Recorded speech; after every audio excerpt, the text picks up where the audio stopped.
Okay, so here I am with Raj Dey, who's O2 Young Entrepreneur of the Year, also founded and CEO of Internships, and also a load of other things as well. What I'm interested to know, Raj, is you really have have carved out a portfolio of interests where you do loads of different things. And for a young guy, that's quite unusual, isn't it? To have that kind of plurality. So, what led you to seek such a broad range of business interests, sitting on all these different things rather than just doing one thing? I think it was my experiences of setting up an organisation called ESSA, the English Secondary Students Association. I set that up when I was 17, I was still at school. I realised that there was no one organisation to work to give students a voice in their education. And when I was establishing that, I realised that actually setting something up and doing your own thing is pretty fun. I realised that actually I want to be an entrepreneur and do my own thing. And I found myself getting involved with a number of organisations and institutions. One thing led to another thing. I started getting invitations to speak at events and be on advisory councils. And actually, what I found was having quite an eclectic mixture of activities, ranging from right now charity and social enterprise space to also working in venture capital. You can cross kind of pollinate ideas and contacts. So I might go to an event or a meeting with my internships.com hat on, which is my current startup, but actually they might be a philanthropist and looking at the education space and the charity space, so I can speak to them about the charity I've set up. So actually I found that having a mixture of interests and diverse range of interests is actually really helpful and useful. It enables you to kind of find a number of methods of connecting with people on completely different levels.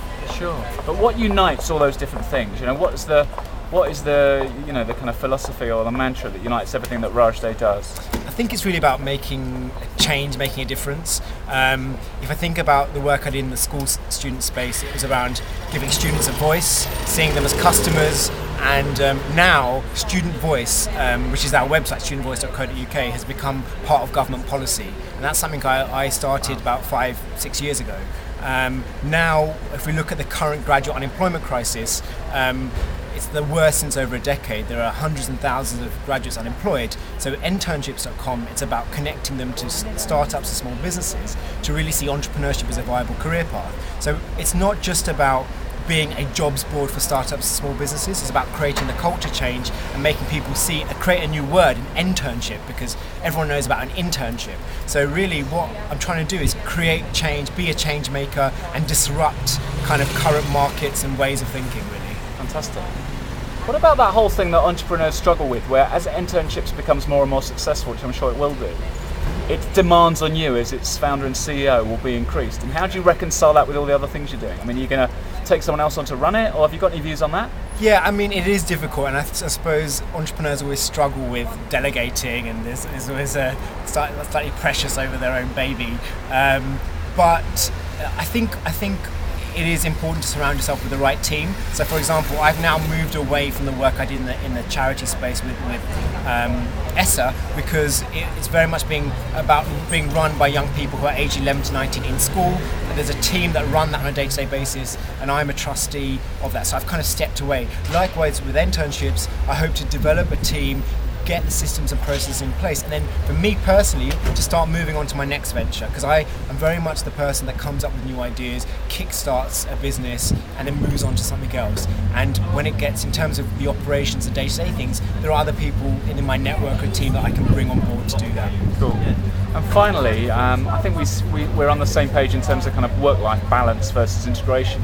Just give me an insight into how all-encompassing this is in terms of all the different things you're doing. And also, I'm guessing, we've only just met, but the work Raj is the real Raj. Do you find that exactly. The work stuff totally reflects what you do? I think the whole concept of work-life balance is misleading, especially in my concept, in my world, because the weekend is not a weekend, it's literally a continuation. When you're doing your own thing, when you're passionate and you enjoy what you're doing, it's not that I'm working from 9 to 5 and then I'm relaxing, because I actually love what I do, I really enjoy it, and therefore I don't consider it as work in the traditional sense.